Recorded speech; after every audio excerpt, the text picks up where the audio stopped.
चिंता संतान हंतारो यत्पादं बुजरेणवः स्वीयानां तान् निजाचार्यान् प्रणमामि मुहुर्मुहुः। यदनुग्रहतो जन्तुः सर्वदुःखातिगो भवेत् तमहं सर्वदा वन्दे श्रीमद्वल्लभनन्दनम्। अज्ञानतिमिरान्धस्य ज्ञानाञ्जनशलाकया चक्षुरुन्मिलितं येन तस्मै श्रीगुरवे नमः। सुलभ्य हृदि सर्वेषां श्रीगोपीजनवल्लभम् गुणगानं मुदा कुर्वे तस्य तुष्टै स्वभावतः। वन्दे नन्द व्रजस्त्रीणां पादरेणुमभीक्ष्णशः यासां हरि कथोद्गीतं पुनाति भुवनत्रयम्। ભાગવતાર્થ પ્રકરણમાં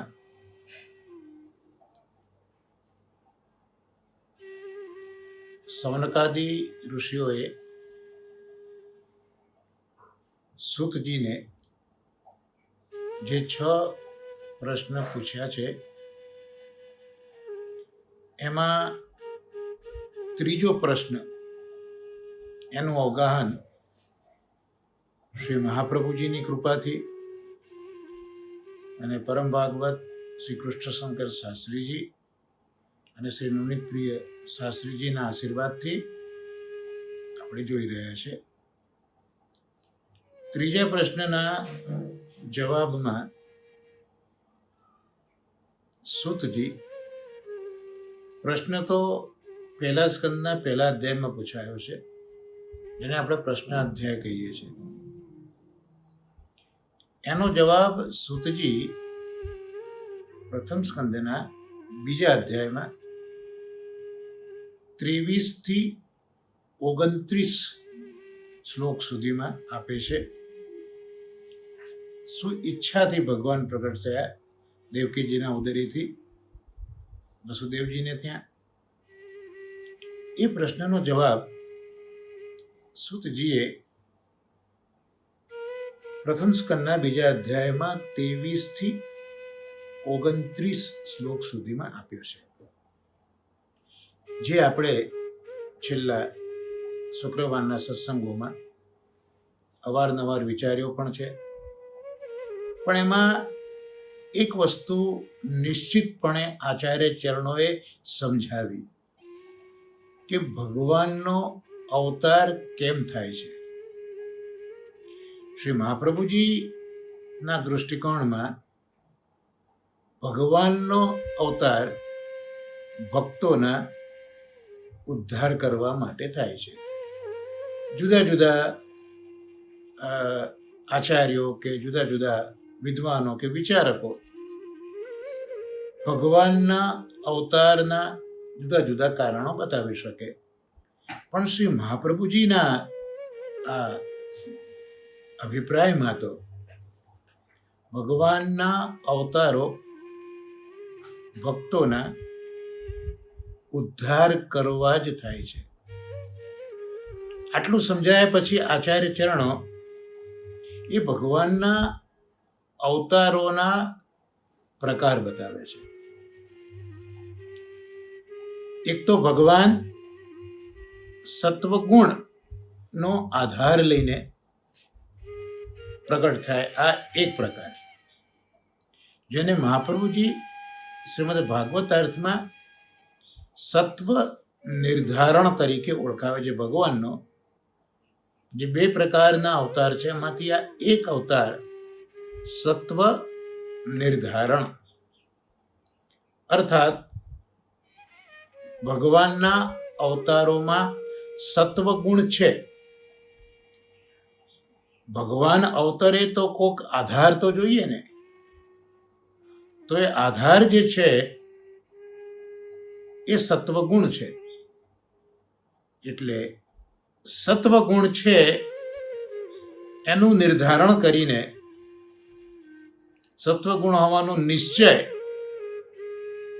જ્યાં કર્યો છે ભગવાનના અવતારોમાં, એને સત્વ નિર્ધારણ કહેવાય.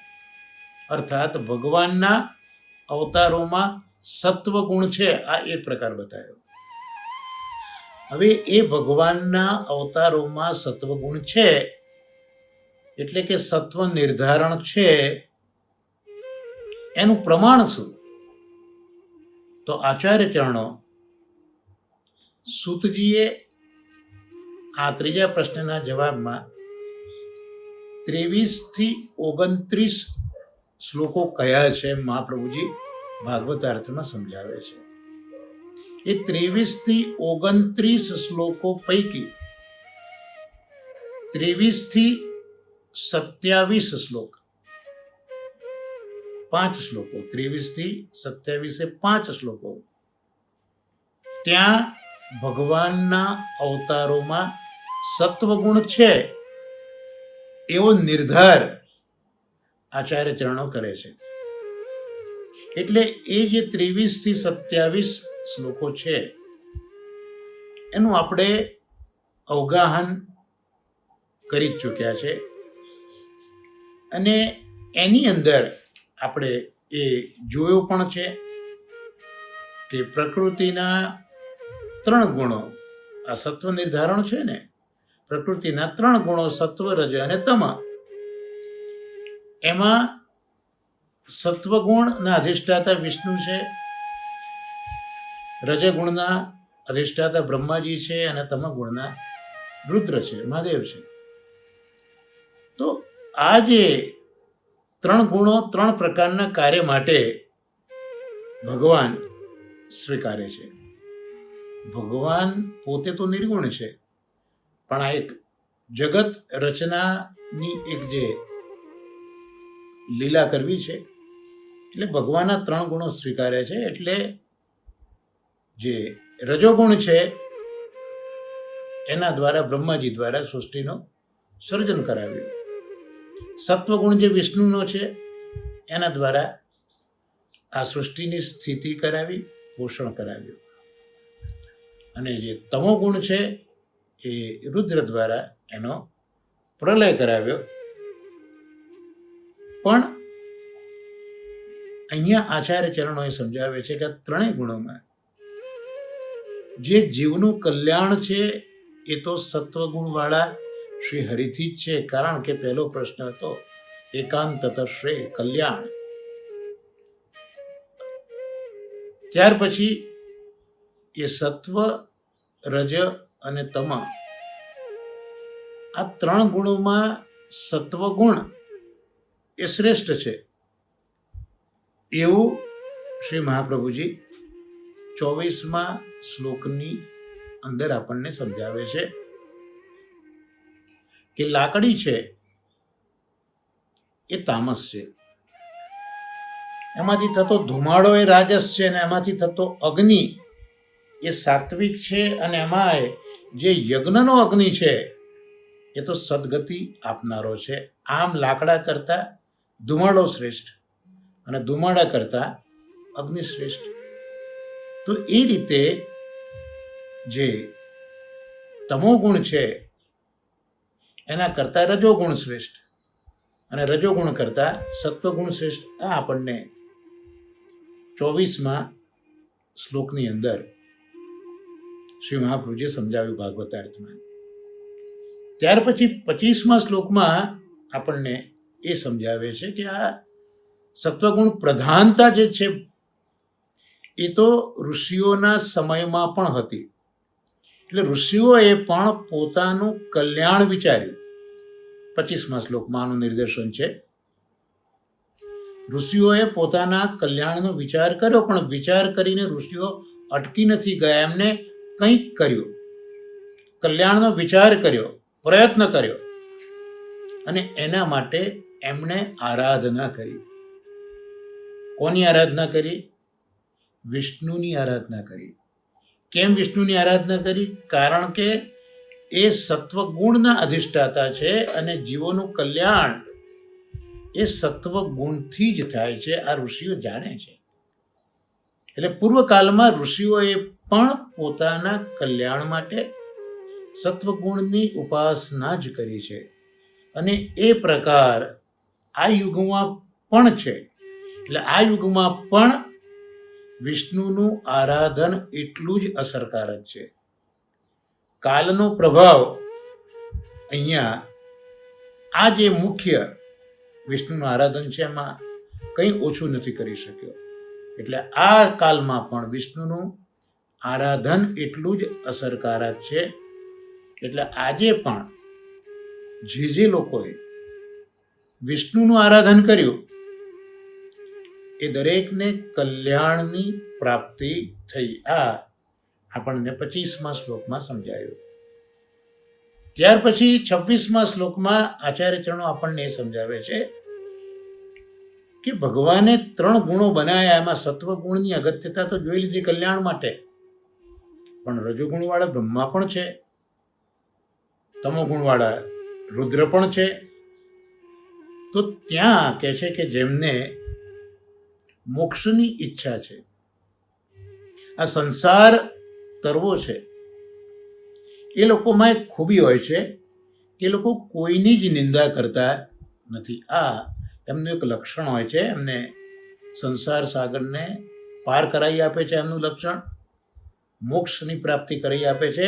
એમનામાં કોઈની નિંદા કરવાનો સ્વભાવ જ નથી હોતો.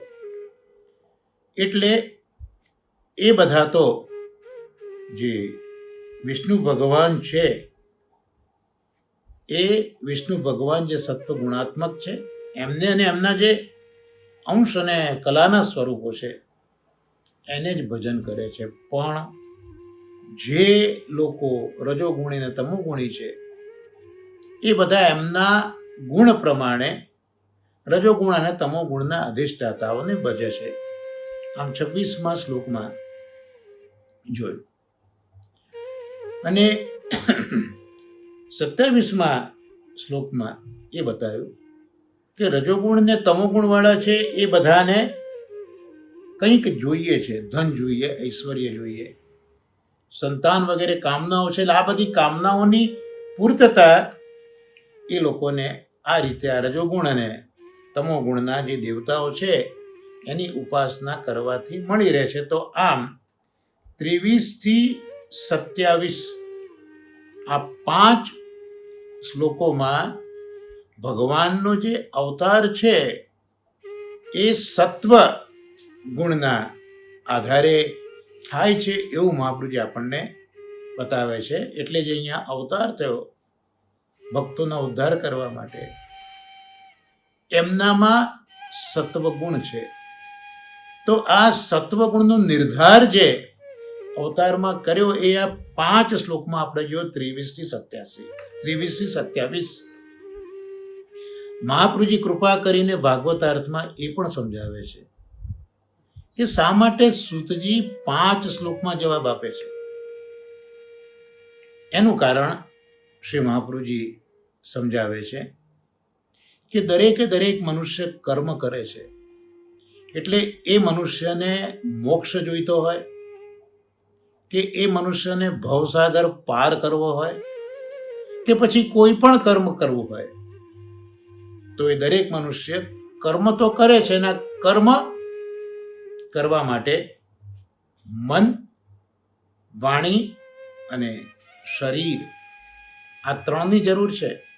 કોઈ પણ કર્મ માટે, કોઈ પણ પ્રકારનું કર્મ, ચાહે તે શાસ્ત્રમાં કરવાનું કહ્યું હોય કે ચાહે તે શાસ્ત્રમાં કરવાનું ન કહ્યું હોય, પણ કોઈ પણ કર્મમાં મન, વાણી અને શરીરની જરૂર છે.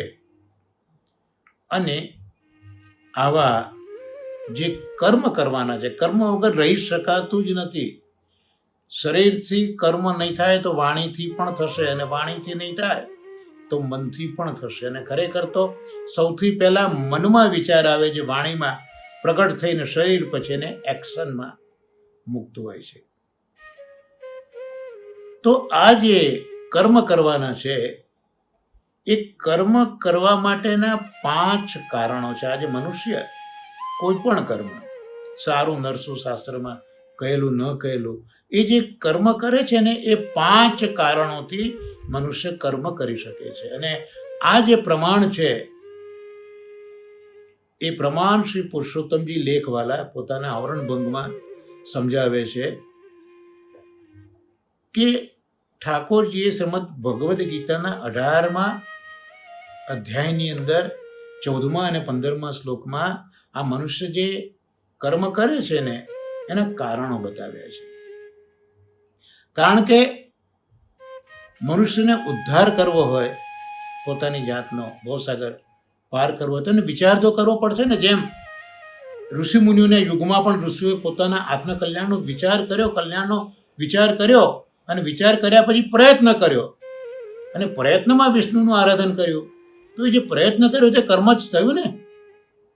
તો એવી રીતે આ કર્મ છે, એ કર્મ કેમ થઈ શકે, શેના દ્વારા થઈ શકે, એ શ્રીમદ ભગવદ્ ગીતાના 18મા અધ્યાયની અંદર ઠાકોરજીએ કહ્યું ને ત્યાં બતાવ્યા એ 5 કારણો. શા માટે મનુષ્ય કર્મ કરે છે, કયા સાધનો એમાં કર્મમાં એને ઉપયોગી છે. તો પહેલાં તો બતાવ્યું અધિષ્ઠાન. અધિષ્ઠાન એટલે સ્થિતિ, જેના આધારે સ્થિતિ છે એની કર્મની, કાર્યની એ સ્થિતિ. તો એમાં એક તો આ શરીર છે આપણું, એ શરીર અને જે ભૂમિ છે જેના પર આપણે કર્મ કરીએ છીએ, તો આ એક ઠાકોરજીએ કારણ બતાવ્યું અધિષ્ઠાન. બીજું કર્તા. તો કર્મ છે એ તો કરતા હોય તો જ કર્મ બને ને, એટલે જે કોઈ કર્મ કરતો હોય તે કર્તા. હવે એ કર્તા ને દેહનું કે ભૂમિનું અધિષ્ઠાન મળ્યું, એ મનુષ્ય પોતે કર્તા બન્યો. પણ હવે કર્તા બનીને એને કાર્ય કરવા માટે જુદા જુદા કરણો, જુદા જુદા સાધનો ઠાકોરજી આપ્યા છે, અંદરના અને બહારના. તો બહારની જે આ ઇન્દ્રિયો છે, જ્ઞાનેન્દ્રિયો, કર્મેન્દ્રિયો 10, અને અંદરના કરણ એટલે સાધન. તો અંદરના જે અંતઃકરણ છે, એ અંતઃકરણ ચતુષ્ટય, તો કુલ 14 આ જે ઇન્દ્રિયો થઈને એ જુદા જુદા કરણ છે, જેના દ્વારા આ મનુષ્ય કામ કરે છે. મન, બુદ્ધિ, ચિત્ત અને અહંકાર અંતઃકરણના, અને 5 કર્મેન્દ્રિય, 5 જ્ઞાનેન્દ્રિય આ બહારના. તો આ 14 જે કરણ છે એનાથી એ પોતે કર્મ કરે છે. ત્યાર પછી ચોથું બતાવ્યું જુદા જુદા પ્રકારની ચેષ્ટાઓ. તો તમે જેવું કામ કરો એવી તમારી ચેષ્ટા થવાની છે. તો એ ચોથું. અને 5મું, પહેલા એ મનુષ્ય દ્વારા શુભ કર્મ થયા હોય, અશુભ કર્મ થયા હોય, તો એના સંસ્કારોથી એક પ્રારબ્ધ ઊભું થાય છે, જેને દૈવ કહેવામાં આવે છે. આને વેદાંતમાં અદૃષ્ટ પણ કહે, જે દેખી શકાતું નથી. મનુષ્ય જ્યારે કોઈ પણ કર્મ કરે, સારું હોય કે નરસું હોય, તેનું એક ફલ નક્કી થાય છે, અને એ ફલ હંમેશા મનુષ્યની સાથે સાથે જ રહે છે, ત્યાં સુધી કે એ મનુષ્ય આ દેહ છોડી નવો જન્મ લે, નવો દેહ લે, નવી યોની લે, ત્યારે પણ એ જે પૂર્વના કર્મો છે એના ફલ એ સાથે ને સાથે જ રહે છે. દેખાતા નથી, પણ બહુ મોટો ઢગલો હોય છે સાથે ને સાથે, એટલે અદૃષ્ટ છે. અને એનાથી આપણું ભાગ્ય કે ભવિષ્ય એ ઘડાતું હોય છે. એને દૈવ પણ કે, એને પ્રારબ્ધ પણ કહેવામાં આવે છે. તો આ 5 કારણો કર્મના, અને માટે આ શ્લોકની અંદર જે સત્વનો નિર્ધાર કર્યો એ અવતારમાં જે 5 શ્લોકો 23 થી 27, સુતજીએ કેમ 23 થી 27 5 શ્લોક લખ્યા એનું કારણ શ્રી મહાપ્રભુજીએ આ રીતે બતાવ્યું કે કર્મ કરવાનું છે એના માટેના 5 સાધનો છે જે શ્રીમદ ભગવદ્ ગીતામાં છે. તો એનો નિર્દેશ કરવારૂપ આ પ્રથમ સ્કંદના 2 અધ્યાયમાં 23 થી 27 5 શ્લોકમાં જે વર્ણન કર્યું અવતારનું, એ સત્વ નિર્ધારણ એટલે કે ભગવાનના અવતારોમાં સત્વગુણ છે એ નક્કી થયું. હવે બીજો જે પ્રકાર છે એ ગુણાતીત. ગુણાતીત એટલે જે વાસુદેવ છે એ વાસુદેવનો અવતાર અહીંયા ગુણાતીત છે.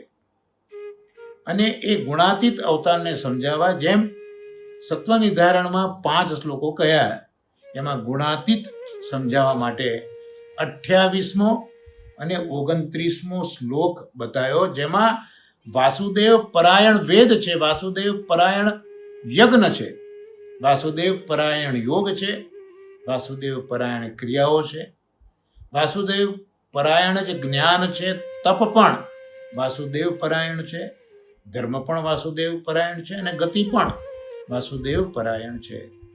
તો આ રીતે જે વાસુદેવ પરાયણતા બતાવી છે એ અહીંયા આ ગુણાતીતતામાં છે. એટલે બીજું પ્રયોજન એ છે કે આ જે વાસુદેવ છે આ 2 શ્લોકમાં જે બતાવ્યા 28 અને 29, એ વાસુદેવ ગુણાતીત છે. અર્થાત બધા અવતારોનું મૂળ જે સત્વ નિર્ધારણ છે એમાં સત્વનો આધાર છે, પણ એ બધું જે પ્રગટ થયું છે એ બધા અવતારો જે સત્વગુણવાળા અવતારો પ્રગટ થયા છે એનું મૂળ કોણ છે, તો એ વાસુદેવ છે. એટલે વાસુદેવને પ્રગટ થવા કોઈ ગુણની જરૂરિયાત પડતી નથી, માટે એ ગુણાતીત છે. એટલે આ બીજો પ્રકાર ગુણાતીતતાનો બતાવ્યો. અને એ વાસુદેવ એ જ મૂળ ભગવાન વાસુદેવ આ બધા જ જે અવતારો છે સત્વગુણવાળા એનો આધાર હોય તો વાસુદેવ છે. એટલે વાસુદેવ પોતે આ જે 3 પ્રકારના ગુણો છે સત્વ રજ તમ, એ મૂળ ગુણોથી પર છે, માટે એ ગુણાતીત છે. આમ જે 28મો અને 29મો શ્લોક અહીંયા પ્રથમ સ્કંદના 2 અધ્યાયમાં સૂતજીએ કયો, એની સમજ શ્રી મહાપ્રભુજી ભાગવતાર્થમાં આ રીતે આપે છે કે આ જે 2 શ્લોક અવતાર સંબંધી કૃષ્ણના કહી રહ્યા છે સૂતજી, ત્યાં એ મૂળ અવતાર જેમાંથી બાકીના અવતાર થાય છે એ વાસુદેવ પોતે ગુણાતીત છે, એમાંથી બધા ગુણો પ્રગટ થયા છે એ સમજાવવા માટે અહીંયા 28 અને 29 2 શ્લોકમાં ગુણાતીત વાસુદેવને શ્રી મહાપ્રભુજી ઓળખાવે છે. હવે બહુ સરસ સિદ્ધાંત મહાપ્રભુજી બતાવે છે કે ત્રીજો પ્રશ્ન હતો એ તો કૃષ્ણાવતારનું પ્રયોજન હતું, પણ અહીંયા કૃષ્ણાવતારનું પ્રયોજન ક્યાં કહ્યું? અહીંયા તો અવતારોનું પ્રયોજન કહ્યું. બીજા બધા જે અવતારો થાય છે અને એનું મૂળ જે વાસુદેવ છે એની વાત કરી. પ્રયોજન તો કૃષ્ણાવતારનું છે. એના જવાબમાં સૂતજી અહીંયા સામાન્ય અવતારોનું પ્રયોજન બતાવ્યું. આપણે 2 પ્રકારના જે જોયા, સત્વનો આધાર લઈને અવતાર થયો તે, અને ગુણાતીત વાસુદેવ, તો આ બધા સામાન્ય અવતારો છે, હજી કૃષ્ણ અવતાર સુધી નથી પહોંચ્યા. મહાપ્રભુજી આજ્ઞા કરે છે કે સૂતજી આવું કેમ કરે છે? પ્રશ્ન તો કૃષ્ણના અવતાર સંબંધી છે, તો સામાન્ય અવતારની વાત કેમ સૂજી કરે છે? તો આચાર્ય ચરણો કહે છે કે અહીંયા પ્રશ્ન પૂછનારા શૌનક વગેરે ઋષિઓ છે ને, ઋષિઓ એટલે હંમેશા કર્મ પ્રધાન હોય, એમનામાં ભક્તિ ન હોય, કર્મ કરે યજ્ઞાત્મક, પણ જે કૃષ્ણના અવતારનું કારણ જાણવું છે એ કૃષ્ણના સ્વરૂપનું જ્ઞાન એમની પાસે નથી. કર્મયોગીઓ છે, પણ કૃષ્ણ સ્વરૂપનું જ્ઞાન આ શૌનક વગેરેને નથી, એમ મહાપ્રભુજી સમજાવે છે. એટલે શું થયું કે ખરેખર નિયમ એવો છે કે તમારે જેના વિશે જાણવું છે એના સ્વરૂપનું જ્ઞાન પહેલા થવું જોઈએ, અને એ સ્વરૂપનું જ્ઞાન થાય પછી જ એ સ્વરૂપનો કેમ જન્મ થયો એનું કારણ કહેવાય, આવું મહાપ્રભુજી આજ્ઞા કરે છે. એટલે જેને સ્વરૂપનું જ જ્ઞાન નથી એને જન્મનું પ્રયોજન ન કહેવાય,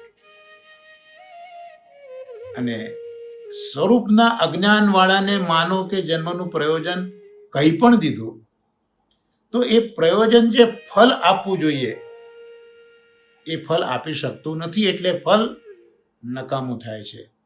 અને એ ફલ જેણે કહ્યું એ વક્તાનું વચન પણ નકામું થઈ જાય છે.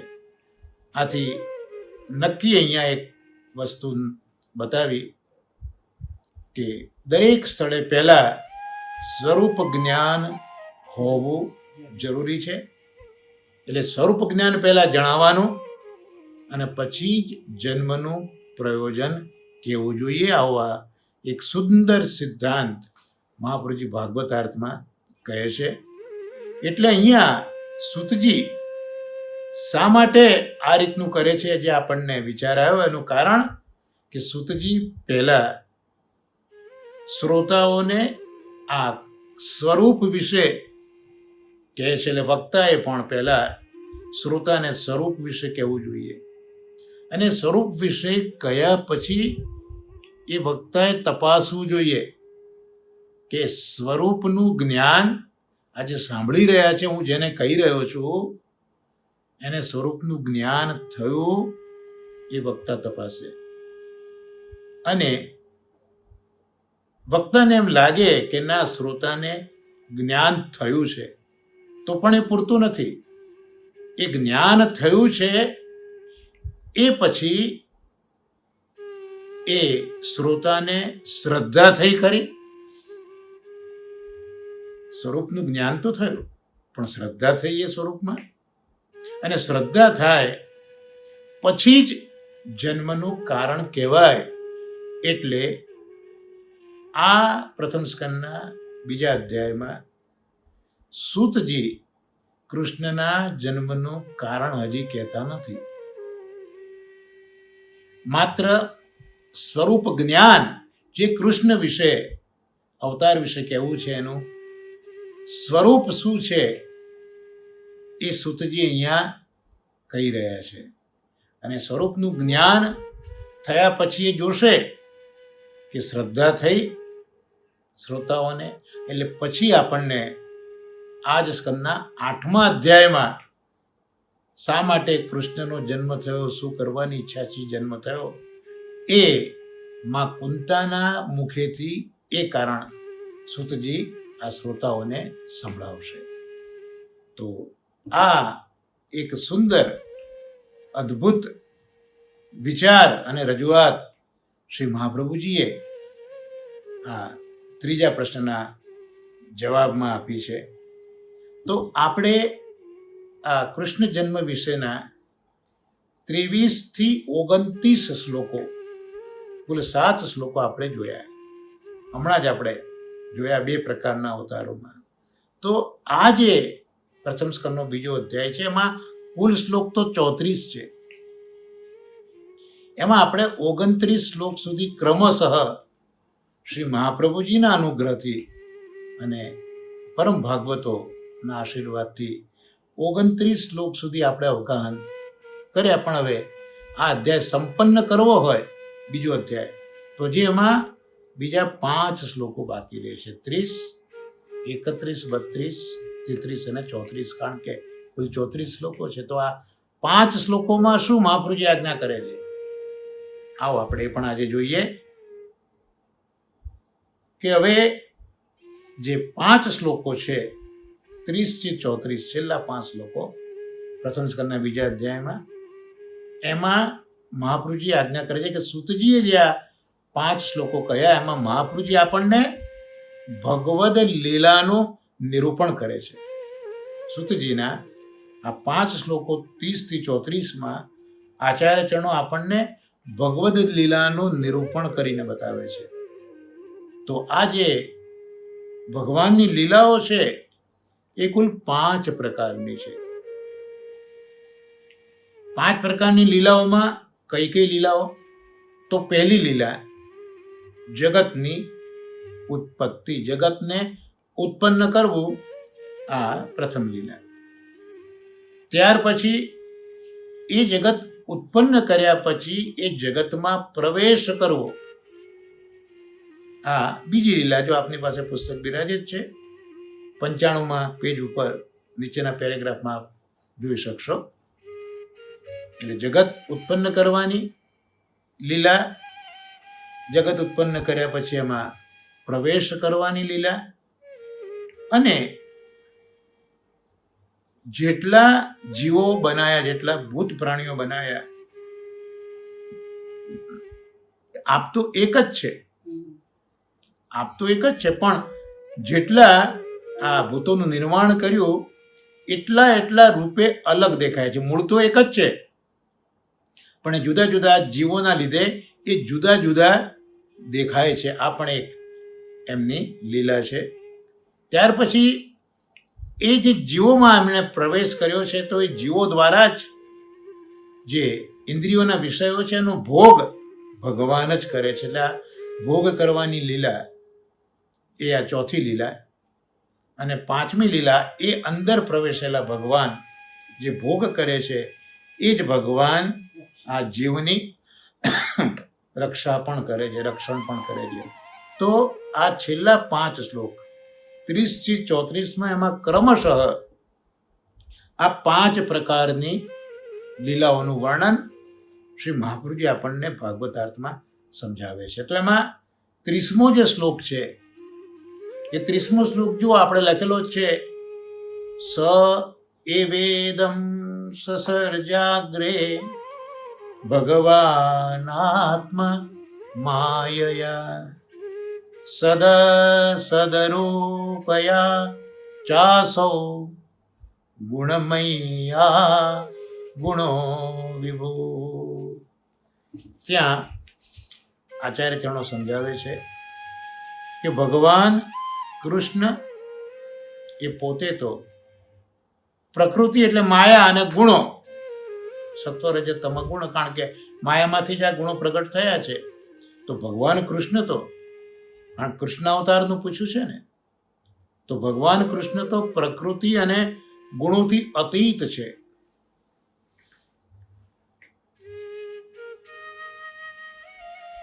આમ છતાં પ્રભુને જે લીલા કરવી છે, એટલે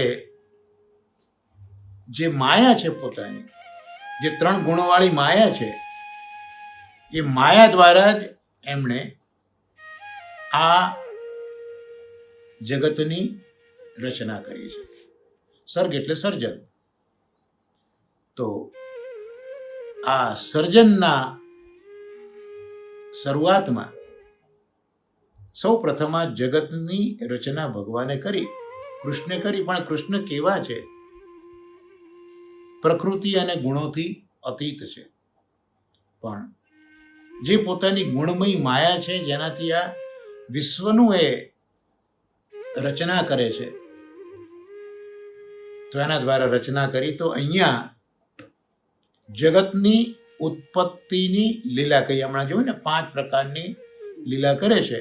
તો એમાં આ સૌથી પહેલી લીલા જગતની ઉત્પત્તિની લીલા. એનો અર્થ એ થયો કે જે પોતાનો સદંશ છે, સદરૂપ છે, તો એ સદરૂપથી જે આ જળ પદાર્થો છે, જગત જળ પદાર્થો, એની ભગવાને ઉત્પત્તિ કરી. સર્ગ આદિમાં, આ સર્જન આદિમાં પોતાના સતરૂપથી આ જળ પદાર્થોની ભગવાને સૃષ્ટિ કરી. એ આ એક લીલાનો પ્રકાર બતાવ્યો.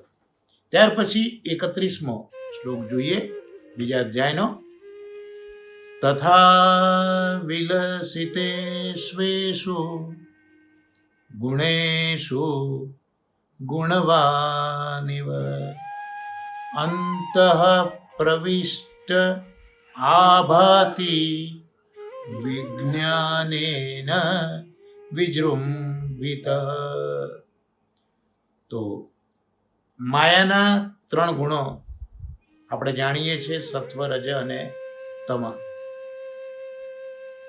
એ ભગવાન હવે આ સત્વ, રજ અને તમ ગુણની અંદર પ્રવેશ કરે છે. પહેલા જગતની રચના કરી માયા, ગુણમયી માયાના દ્વારા, અને હવે જે 3 ગુણો માયાના છે એમાં ભગવાન પ્રવેશ કરે છે. એટલે આ ગુણ જેવા છે સત્વ, રજ, તમ, એવા ગુણ જેવા ભગવાન માલમ પડે છે. ખરેખર તો ભગવાનમાં ગુણો છે નહીં, પણ ભગવાને એમાં પ્રવેશ કર્યો એટલે ગુણ જેવા માલુમ પડે. જેમ જલ છે, એનો જલ તો કોઈ પણ જાતના રંગ વગરનું છે, પણ એને જે રંગમાં ભેળવો એવું જલ આપણને દેખાય. એમ ભગવાન પણ, માં યશોદા કહે છે ને કે મારો લાલો તો ગંગાના નિર્મળ જળ જેવો છે, પણ એ જળ જ્યારે જે રંગ સાથે ભળે એવું થઈ જાય. એમ ભગવાનમાં પોતે તો કોઈ જાતના ગુણોવાળા છે નહીં, પણ આ માયામાંથી 3 ગુણો પ્રગટ કર્યા. અને ભગવાનનો પ્રવેશ એટલા માટે કે ભગવાનનો પ્રવેશ થાય તો જે બધું કાર્યશીલ થાય, તો જ ક્રિયાઓ થઈ શકે. એટલે આ 3 ગુણો રચના કર્યા પછી ભગવાને 3 ગુણોમાં પ્રવેશે છે. એટલે જેવા ગુણ એવા ભગવાનના દર્શન થાય છે, પણ વાસ્તવમાં તો આ પરિપૂર્ણ છે. તો અહીંયા જેમ પહેલા શ્લોકમાં સદરૂપથી જળ પદાર્થોની રચના જોઈએ આપણે જગતની, હવે જે આનંદરૂપ છે એ આનંદરૂપથી આ જે અંતર્યામીની સૃષ્ટિ છે એ સૃષ્ટિનો પ્રકાર અહીંયા મહાપ્રભુજી બતાવે છે. 3 ગુણોમાં જે પ્રવેશ છે એ અંતર્યામીની સૃષ્ટિ છે. અંતર્યામી સ્વરૂપથી પ્રભુ એમાં પ્રવેશે છે આનંદરૂપથી. તો આ બીજી લીલા ભગવાનની જગતની રચના પછી જગતમાં પ્રવેશ કરવારૂપ આ લીલા કહી.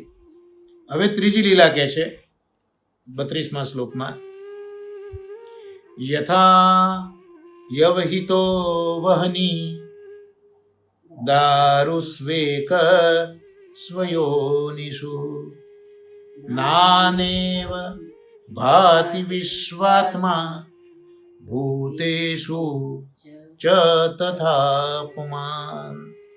વાસ્તવમાં અગ્નિ તો એક જ છે, પણ અનેક પ્રકારની જુદા જુદા આકારની લાકડીઓ હોય તો એ અનેક પ્રકારની લાકડીઓમાં અગ્નિ પ્રગટ થાય છે.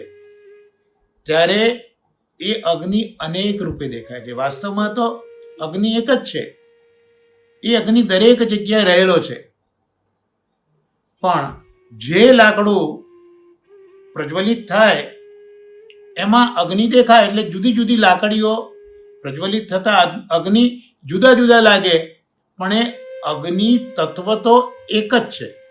એટલે જેમ વાસ્તવમાં અગ્નિ એક છે, પણ જુદી જુદી જગ્યાએ એ પ્રગટ થતા એ જુદા જુદા રૂપે, એટલે અનેક રૂપે માલુમ પડે છે.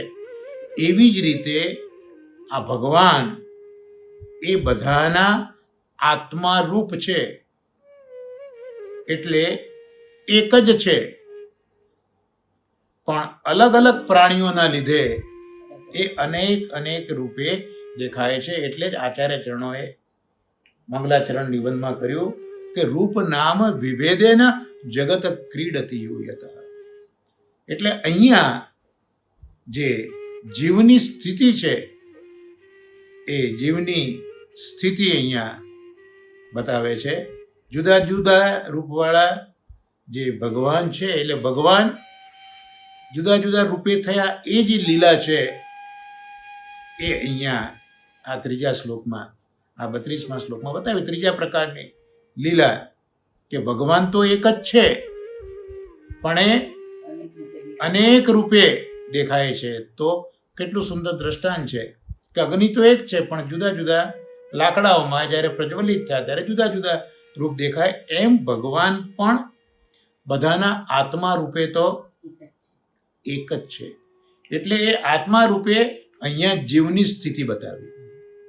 આત્મા રૂપે ભગવાન જીવની અંદર પહેલા આપણે જોયું કે 3 માયામાં પ્રવેશ, સૌથી પહેલા જોયું જગતમાં પ્રવેશ કર્યો, પછી આપણે જોયું 3 માયાના ગુણોમાં પ્રવેશ કર્યો, અને હવે જે આત્મા છે એ આત્માનો પ્રવેશ અહીંયા, જીવનો પ્રવેશ, જીવની સ્થિતિ એ અહીંયા આપણને જોવા મળે છે. તો દરેક જીવમાં આત્મા તો રૂપ ભગવાન જ બિરાજે છે, પણ જુદા જુદા જીવો દેખાય છે એટલે આપણને જુદા જુદા આત્મા દેખાય છે.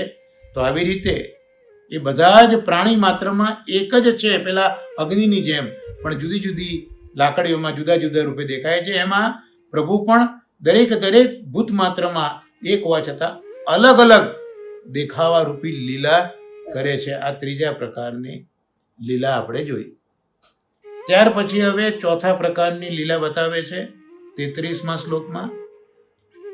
અસૌ ગુણ મયૈર્ભાવૈર ભૂત સૂક્ષ્મે દ્રિયાત્મભી સ્વનિર્મિતેષુ નિર્વિષ્ટો ભુંક્તે ભૂતેષુ તદ્ગુણાન. તો ભગવાન હવે આજે જીવ બનાવ્યો, એ જીવને ભગવાને દેહ પણ આપ્યો, તન્માત્રા આપી, ઇન્દ્રિય આપી, અંતઃકરણ આપ્યું. તો તન્માત્રા, ઇન્દ્રિય અને અંતઃકરણ વગેરે આ જે ગુણોના ભાવો છે એ દ્વારા ભગવાન વિવિધ પ્રકારની યોનિઓનું નિર્માણ કરે છે, અને એમાં જુદા જુદા જીવોના રૂપમાં એ પ્રવેશ કરે છે, અને એ યોનિઓને અનુરૂપ ભગવાન પોતે જ વિષયોને ભોગવે છે. તો અહીંયા જે ભોગ કરવા રૂપ જે લીલા છે એનું વર્ણન કર્યું. હવે ભગવાને છે ને જે આ જીવો બનાવ્યા એમાં ભગવાને 4 પ્રકારના પુરુષાર્થો કરાવવા છે. એટલે ભગવાને 4 પ્રકારના ભેદ આ જીવોમાં મૂક્યા. એમાં એક છે એ દેહ છે, તન્માત્રા છે, ઇન્દ્રિયો છે અને અંતઃકરણ છે. તો આ 4 જે ભાવો મૂક્યા છે, 4 રૂપો મૂક્યા છે, એનું કારણ 4 પ્રકારના પુરુષાર્થો સિદ્ધ કરવા છે. હવે આ જે અંતઃકરણ, ઇન્દ્રિય, તન્માત્રા, દેહ, એમાં મૂળ તો માયાના 3 ગુણોમાંથી જ પ્રભુએ નિર્માણ કર્યું છે. એટલે જે અંતઃકરણ છે, એક અંતઃકરણ એ સાત્વિક ગુણવાળું, સાત્વિક ભાવવાળું છે. અંતઃકરણ સાત્વિક છે. ત્યાર પછી જે ઇન્દ્રિયો છે એ ઇન્દ્રિયો સાત્વિક રાજસ છે, કારણ કે ક્રિયા જે કરવાની છે ભોગ વગેરે તો રાજસતા હોય તો જ થાય. એટલે ઇન્દ્રિયોમાં સાત્વિક રાજસ ભાવ છે. ત્યાર પછી તન્માત્રા, એટલે જે વિષયો છે સંકળાયેલા એ તન્માત્રા, જેમ આંખેથી જોવાનું છે, જીભથી સ્વાદ લેવાનો છે, સ્પર્શ, રૂપ, રસ, ગંધ, આ જે વિષયો છે ને એને આ વેદાંતની ભાષામાં તન્માત્રા કહે. તો એ તન્માત્રામાં રાજસ તામસ ભાવ છે. અને જે આ દેહ છે એમાં તામસ ભાવ છે. તો પ્રભુએ જે ભોગ કરવા રૂપ લીલા કરવાની છે, એટલે પ્રભુ જે આ પ્રાણી માત્રમાં પ્રવેશે છે આત્મા દ્વારા, અને જે ભોગ કરે છે એ ભગવાન પોતે ભોગ કરે છે. તો એ વિષયોના ભોગ કરવા માટે ભગવાને આ રીતે દેહ, તન્માત્રા, ઇન્દ્રિયોને અંતઃકરણ આપ્યા છે. એટલે જે દેહ છે એનાથી ધર્મ પુરુષાર્થ સિદ્ધ થાય, તન્માત્રાથી અર્થ પુરુષાર્થ સિદ્ધ થાય, ઇન્દ્રિયોથી કામ પુરુષાર્થ સિદ્ધ થાય, અને અંતઃકરણથી મોક્ષ પુરુષાર્થ સિદ્ધ થાય. તો આ રીતે આ શ્લોકમાં જે વિવિધ પ્રકારની યોનિઓનું નિર્માણ કર્યું, અને એ યોનિઓમાં તન્માત્રા, ઇન્દ્રિય, અંતઃકરણ વગેરે ગુણોના ભાવ ભગવાને મૂક્યા. તો એના દ્વારા જે યોનિ છે એ યોનિને અનુરૂપ ભગવાન વિષયો ભોગવે છે. તો આમ ભગવાનની જે ભોગ કરવા રૂપ લીલા છે ચોથી, એનું આ શ્લોકમાં વર્ણન છે, મહાપ્રભુજી સમજાવે છે. અને હવે આ પ્રથમ સ્કંદના બીજા અધ્યાયનો છેલ્લો શ્લોક, 34મો શ્લોક, ત્યાં કહે છે, ભાવયત્તેષ સત્વેન લોકાન વૈ લોકભાવનઃ લીલાવતારાનું રતો દેવ તિર્યં નરાદિષુ. તો હવે આ ભોગ તો ભગવાન કરે છે, પણ એ જે સૃષ્ટિ છે એનું પાલન પણ કરે છે. તો પાલન કરવાના ગુણવાળી જે લીલા છે એનું વર્ણન અહીંયા આ પ્રથમ સ્કંદના બીજા અધ્યાયના છેલ્લા શ્લોકમાં કર્યું, કે આ ભગવાન સંપૂર્ણ લોકની આ રીતે રચના કરે છે, અને પોતે જ દેવતા, પશુ, પક્ષી, મનુષ્ય વગેરે યોનિઓના અંદર લીલા અવતાર પણ લે છે. એટલે જે ભગવાન અવતાર લે છે તો એ દેવતાની અંદર, પશુ પક્ષીમાં, મનુષ્ય વગેરે યોનિઓ, આપણે આગલા શ્લોકમાં જોયું ને કે જુદી જુદી યોનિઓમાં ભગવાન જુદા જુદા ભાવ મૂકે છે. તો આ જે જુદી જુદી યોનિઓ છે એ યોનિઓના જુદા જુદા લીલા અવતારો છે. અને એ અવતાર જોવા હોય આપણે તો જે આ દેવનો અવતાર કયો, દેવતાઓનો અવતાર જે કયો, તો એમાં વામન વગેરે જે અવતાર છે એ દેવતાનો અવતાર છે. પશુ પક્ષી જે છે ને એ હલકા પ્રકારની યોનિ કહેવાય. તો એ હલકા પ્રકારની યોનિમાં મત્સ્ય વગેરે જે અવતાર છે એ આ પશુ પક્ષીની જે હલકા યોનિ છે એમાં ભગવાનનો થયેલો અવતાર છે. મનુષ્યમાં રામ જે અવતાર છે મનુષ્યનો અવતાર છે. અને જે મિશ્ર ગુણો છે, સત્વરજતમ મિશ્ર ગુણો, તો નરસિંહ વગેરે એ આ મિશ્ર ગુણોના અવતાર છે. તો ભગવાન આ સંપૂર્ણ લોકની રચના કરે છે. દેવતા, પશુ, પક્ષી, મનુષ્ય વગેરે યોનિઓમાં લીલા અવતાર લે છે, અને એ અવતાર લઈને સત્વગુણ દ્વારા જીવોનું પાલન પોષણ કરે છે. એટલે આ જે ભગવાન છે, જે સત્વગુણનો આધાર છે, એની અહીંયા વાત કરે છે કે એ સત્વગુણનો આધાર છે, એટલે એ સત્વગુણ દ્વારા જીવોનું પાલન પોષણ કરે છે. આમ અહીંયા જે રક્ષણ કરવા રૂપ લીલા છે એનું અહીંયા વર્ણન કરે છે. મહાપ્રભુજી એક વાત સુંદર ભાગવતાર્થમાં સમજાવે છે કે આ પશુ પક્ષીની યોનિમાં પણ અવતાર, તો એ કઈ રીતે એમ?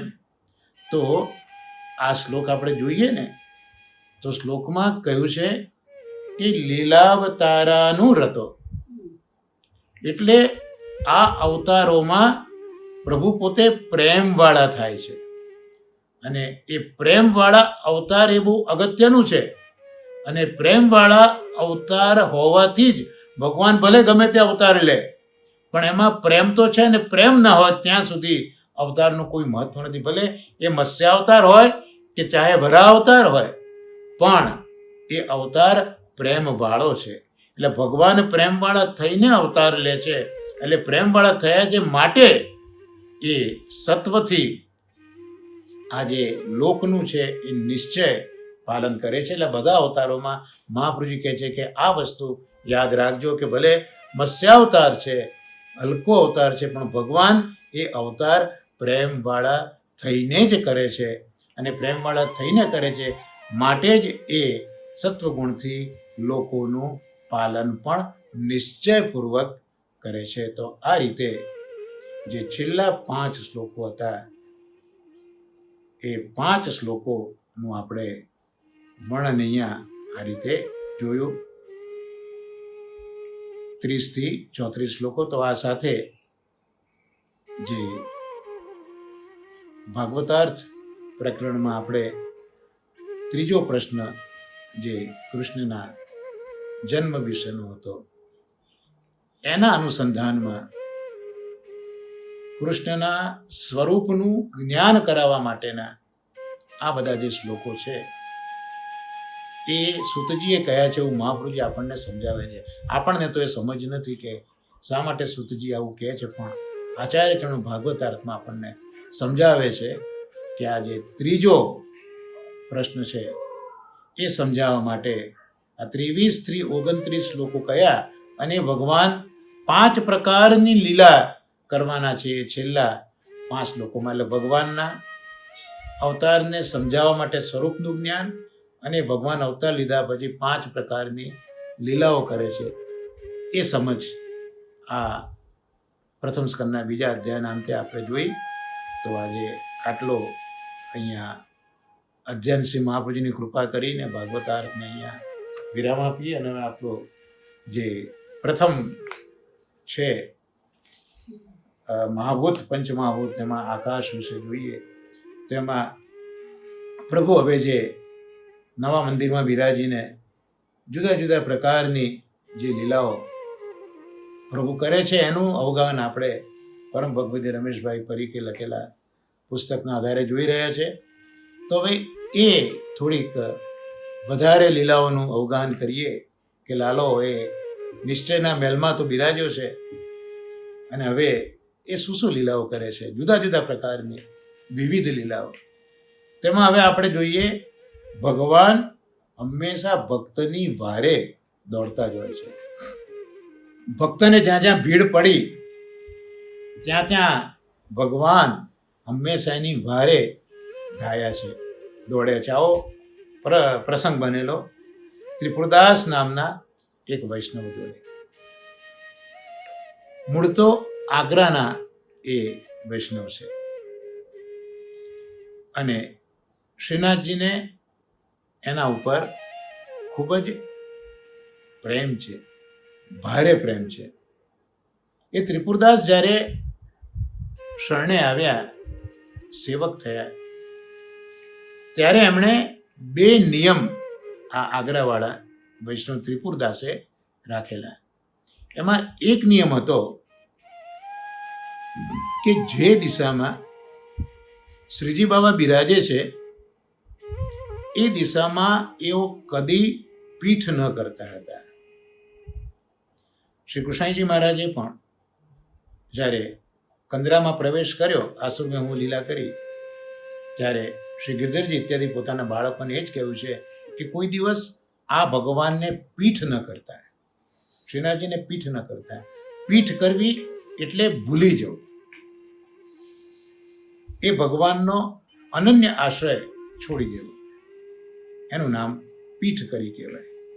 એટલે જે દિશામાં શ્રીજી બિરાજે છે તે દિશામાં તેઓ કદી પીઠ ન કરતા. આજે પણ ઘણા એવા ભગવદીઓને જોયા છે કે જે દર્શન કરે પ્રભુના કે આચાર્ય સન્મુખ થાય તો એ પાછા ફરતી વખતે પાછા પગે જાય, પીઠ ફેરવીને એ લોકો નથી જતા હોતા. આવું એક વૈષ્ણવી આચાર્યનું દર્શન એ પ્રભુકાથી મને જોવા મળે છે ભગવદીઓમાં, કે દર્શન કર્યા પછી ચાહે સ્વરૂપનું હોય કે આચાર્યનું હોય પણ એ લોકો પાછા પગે જાય, જેથી પીઠ એમની આચાર્ય તરફ અને પ્રભુ તરફ ન જાય.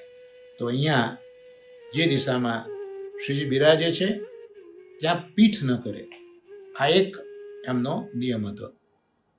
અને બીજો નિયમ હતો દરરોજ શ્રીજીનું ચરણામૃત અને પ્રસાદ લીધા વિના એ જલપાન અને ભોજન કરતા નહોતા. આ બીજો નિયમ હતો. હવે પ્રભુ તો ભક્તની રક્ષા જેમ કરે એમ ભક્તની પરીક્ષા પણ કરે. એટલે એક વખત આ ત્રિપુરદાસને કોઈ કામ એવું આવ્યું કે એમને એ કામ પ્રસંગે બહારગામ જવાનું થયું. રસોઈ કરવા માટે એક માણસ તો સાથે રાખેલો જ હતો અને એ રસોઈયો જાણતો હતો કે ત્રિપુરદાસ શ્રીજીના ચરણામૃત અને પ્રસાદ વિના ભોજનને જલપાન કરતા નથી, એટલે સાથે લઈ ગયેલો હતો. પણ શ્રીજીને કરવું કે અચાનક જ પેલું ચરણામૃત અને મહાપ્રસાદ એ ખૂટી ગયા. તો હવે ભોજન અને જલ એમાં ચરણામૃત ને મહાપ્રસાદ ન પધરાઈ શક્યા. તો એ વખતે ત્રિપુરદાસનો નિયમ હતો ને શ્રીજીના ચરણામૃત અને મહાપ્રસાદનો, તો ખૂટી ગયા. તો ત્રિપુરદાસે એ દિવસે જલ પણ ન પીધું અને ભોજન પણ ન કર્યું અને ભૂખ્યા તરસ્યા એ કામ કરવા લાગ્યા. પોતાના ભક્તની આવી અવસ્થા શ્રીજી બાવાથી સહન ન થઈ, એટલે બીજા દિવસે ત્રિપુરદાસ પાસે એક 8 વર્ષનો છોકરો એમના મુકામે આવ્યો અને ત્રિપુરદાસના રસોઈયાને શ્રીજીનું ચરણામૃત અને મહાપ્રસાદ ભરેલી 2 થેલીઓ આપી અને છોકરાએ કહ્યું કે આ થેલીઓ ત્રિપુરદાસે મોકલાવી છે. આ 8 વર્ષનો જે છોકરો આવ્યો એ જ ચરણામૃત અને મહાપ્રસાદની થેલીઓ લાવ્યો છે, પણ એ પેલા રસોઈયાને કહે છે કે આ થેલીઓ તો ત્રિપુરદાસે જ મોકલાવી છે, એટલે તમે જ્યારે રસોઈ હવે થાય આજે ત્યારે એમને પ્રસાદ લેવા માટે બોલાવજો. રસોઈ થઈ, ચરણામૃતને મહાપ્રસાદ તો હતો જ, એટલે પેલા માણસને એક બોલાવવા મોકલ્યો. ત્રિપુરદાસને બધી વાત કહી. ત્રિપુરદાસ સમજી ગયા કે મારી પાસે તો હતો નહીં ને હું લાવ્યો નથી, તો ચોક્કસ આ જે 8 વર્ષનો છોકરો આવ્યો ને એ નિશ્ચિત મારો શ્રીજી જ હતો. એ શ્રીજી જ આ રીતે મારી વારે આવ્યો છે. આવો બીજો એક પ્રસંગ પ્રભુ પોતાના ભક્તો માટે સદાય એમની વારે દોડતા જ હોય છે. એવો પ્રસંગ બનેલો આ આગ્રાના વૈષ્ણવ જેમ ત્રિપુરદાસ છે ને, એવા આગ્રાના એક વૈષ્ણવ હતા કનૈયા સાલ. આજે મંદિર સિદ્ધ થયું પણ એ પણ આગ્રાના હીરામણી જ હતા ને, એ બી આગ્રાના હતા. તો એમનું નામ કનૈયા સાલ. તેઓનો એક નિયમ કે વૈષ્ણવ સિવાય કોઈની સાથે વાત જ ન કરે. હરિરાય ચરણોએ પણ પ્રથમ શિક્ષાપત્રમાં આ જ કહ્યું છે કે વાણી માત્ર ભગવદ્ ગુણાનુવાદ માટે જ હોવી જોઈએ. એટલે આપણા જેવા જીવોને લાગે કે ઘર ગૃહસ્થી છે તો જો બોલ્યો નહીં તો બધું કેમ ચાલે, એટલે આપણા મગજનો આ વિચાર હરિરાય ચરણો જાણતા હતા. એટલે હરિરાય ચરણોએ કીધું કે આવશ્યક વચનો જ બોલવા. હંમેશા વચનો જે વ્યવહાર માટે છે એટલે નિરુદ્ધ વચનો આવશ્યક જ બોલવું, બહુ બોલ ન કરવું, એમ હરિરાય ચરણોએ આપણને શીખ્યું છે. એટલે આ વૈષ્ણવને તો એવું હતું કે વૈષ્ણવ સિવાય કોઈની સાથે વાત જ ન કરે. અને એક વખત ગુસાઈજી દ્વારકા પધારતા હતા અને આ કનૈયા સાલના થોડા દિવસ રહી દ્વારકા જવા નીકળ્યા. એટલે ગુસાઈજી દ્વારકા પધારતા હતા, કનૈયા સાલ થોડા દિવસ પછી દ્વારકા જવા નીકળ્યા. એટલે ગુસાઈજી પહેલા કનૈયા સાલજીને ત્યાં બિરાજ્યા, પછી એ દ્વારકા જવા નીકળ્યા. અને ગુસાઈજીને પધાર્યા પછી આ કનૈયા સાલ પણ ને પાસે દ્વારકા જવા નીકળ્યા. હવે રસ્તામાં એમને તરસ લાગી. વૈષ્ણવ તો કોઈ ન મળે, બીજાને પૂછાય નહીં, એટલે એક વૃક્ષ નીચે બેસી ગયા.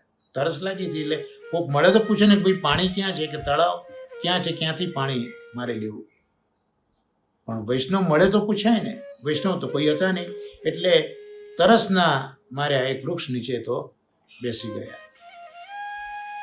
અને એમને તરસ્યા જોઈને થોડી વારમાં એક ગોવાળ આવ્યો, પ્રભુજી સ્વરૂપે આવ્યા અને કીધું કે ભાઈ આ તારી પાછળ જ જો ને,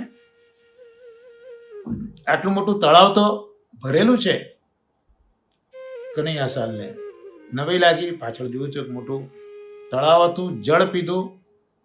એટલામાં તો પેલો ગોવાળ પાછો આવ્યો કે ભાઈ તને તરસ તો લાગી હતી પણ ભૂખ્યો પણ તું હોઈશ, લે આ શ્રીનાથજીનો મહાપ્રસાદ લાવ્યો છું, એ પણ તું જોડે લઈ લે. તો કનૈયાલાલે મહાપ્રસાદ પણ લીધો, આરામ કરવા સૂઈ ગયા. અને જાગ્યા ત્યારે ફરીથી પાછો ગોવાળ આવ્યો અને કહ્યું કે તારે તો દ્વારકા જવું છે ને, જો પેલું દ્વારકા દેખાય. અને કનૈયા સાલ ચાલવા લાગ્યા. ત્યારે એમને ખાતરી થઈ ગઈ કે ચોક્કસ આ ગોવાળ સ્વરૂપે મારા શ્રીજી બાબા જ પધાર્યા છે. તો આ રીતે ભક્તની વારે દાતા ભગવાનના બે પ્રસંગો જોયા ને આપણો સત્સંગનો સમય અહીંયા સંપન્ન થાય છે. એટલે બીજા આવા શ્રીનાથજીના સુંદર પ્રસંગો જે ગિરિરાજજીના સિદ્ધ થયેલા મંદિરમાં બિરાજીને કર્યા છે, એ આ પરમ ભગવતી રમેશભાઈ પરીખની કહાનીથી થોડા પ્રસંગો આપણે પાછા આવતા સત્સંગમાં જોઈશું. તો આજનો આ સત્સંગ શ્રી મહાપ્રભુજીના ચરણ કમલમાં નિવેદિત કરી આશ્રયના પદ સાથે આજના સત્સંગને વિરામ આપીએ. સાથે બોલીશું દ્રઢઈન ચરણન કેરો ભરોસો, દ્રઢઈન ચરણન કેરો, શ્રી વલ્લભ નખ ચંદ્ર છટા બિન સબ જુગમાં જ અંધેરો ભરોસો, દ્રઢઈન ચરણન કેરો, સાધન और नहीं आ कली में जासूं होत निवेरो, सुर कहा कहे दुविधा धड़ो, बिना मोल को चेरो भरोसो, દ્રઢઈન ચરણન કેરો. શ્રી ગોવર્ધન નાથ કી જય, શ્યામ સુંદર શ્રી અમને મહારાણી કી જય, શ્રી આચાર્ય શ્રી મહાપ્રભુજી કી જય. સર્વે વૈષ્ણવોને મહારાને વર્ષાના ભગવત સ્મરણ અને વંદન.